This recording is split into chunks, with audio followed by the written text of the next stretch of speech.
For further analysis, we're joined from Cairo by Al Ahram Weekly Managing Editor, Mr. Khaled Dawood. Welcome to Qnews. Let me start by asking you what specific outcomes are expected from the Trilateral Summit of Egypt, Jordan, and France on Gaza. Well, thanks for having me. Of course, this is a very important visit. At the time, Israel has been escalating its attacks and killing of Palestinians in Gaza, thinking that it would not get any international reaction, and probably with a green light from U.S. President Donald Trump, who's meeting with Israeli Prime Minister Benjamin Netanyahu today in Washington. So again, this is a message from countries that are on the ground close to Gaza and suffering the consequences of this disastrous war Israel has been launching against the Palestinians in Gaza, and sending a clear message that those countries, as well as a key European nation such as France, is sending to the Israeli side that this war has to come to an end, and also to allow urgently the humanitarian assistance back into Gaza. At the time, now there is renewed warnings from the United Nations and other international agencies of an imminent kind of famine that might be striking Gaza again.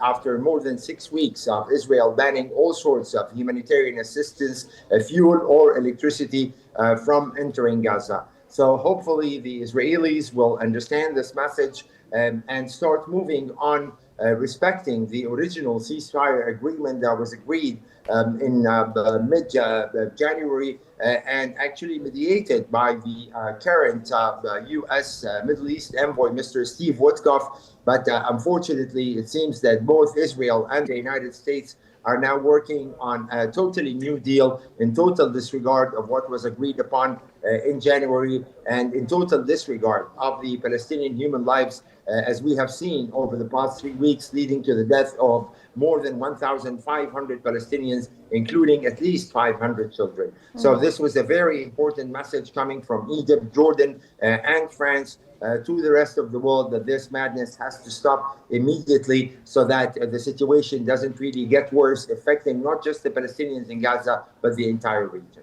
So from what you're saying, what particular message does this visit send to the international community regarding Egypt's role in regional diplomacy? Well, I mean, Egypt has had a very important and significant role since the war started, the genocide war the Israelis have launched against Palestinians in Gaza on October 8th to 2023. And again, I mean, Egypt's efforts has not been limited to effort to stop the war, but also seeking a wider political settlement that would make sure that those kinds of wars between Israel and Palestinians in Gaza does not get repeated once every few years. And that's why it was important to hear from President Sisi today in the news conference with the French president that Egypt is not only seeking a return to the ceasefire agreement, but also trying to renew the hope and the effort on a long-term political settlement that would not be achieved without agreeing on a two-state solution and the Israeli withdrawal from all occupied Palestinian territories since 1967, including East Jerusalem, and the establishment of a Palestinian state. Those kinds of aims should remain alive. They should not be forgotten, and the world should resist for sure the Israeli genocide acts, as well as the declared plans of Israeli Prime Minister Benjamin Netanyahu, who said openly a week ago that the Israeli goal is to force Hamas into submission, not just to release the Israeli hostages, but to accept giving up their arms, to leave the leaders of Hamas, to leave the Gaza Strip. And after that, the result would not be ending the war or ending Israel's occupation, but Mr. Netanyahu is saying that he wants to restore Israel's military control over Gaza and then start implementing the so-called Donald Trump plan for the forced displacement of Palestinians, or so-called voluntary displacement by Palestinians who are going to be forced to leave the Gaza Strip, as if this is going to be a long-term solution. As long as Israel continues to deny Palestinian rights, or as long as it continues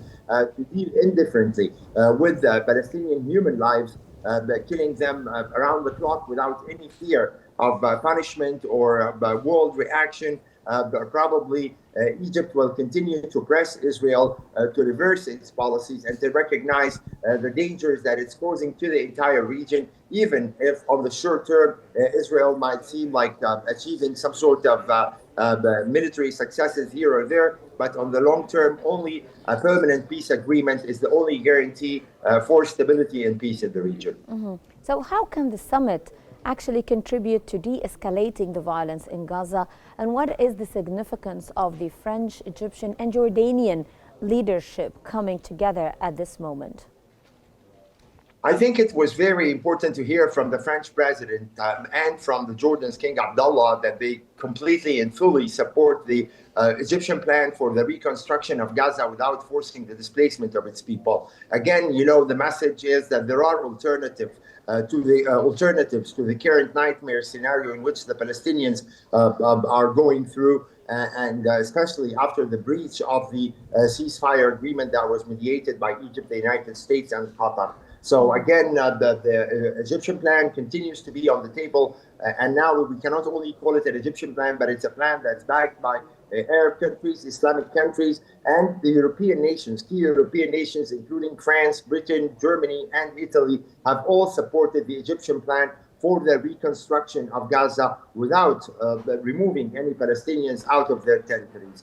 As you know, both Egypt and France are working on a conference to provide much needed help and support for the Palestinian people and the reconstruction of the Gaza Strip as soon as the fighting ends.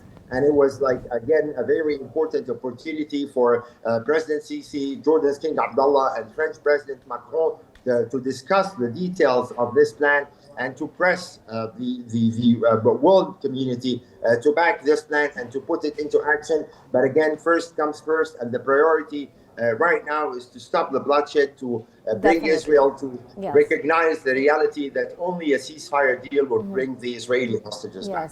Yes. From Cairo, that was Al Ahram Weekly Managing Editor, Mr. Khaled Dawood. Thank you so much for joining us here on Q News.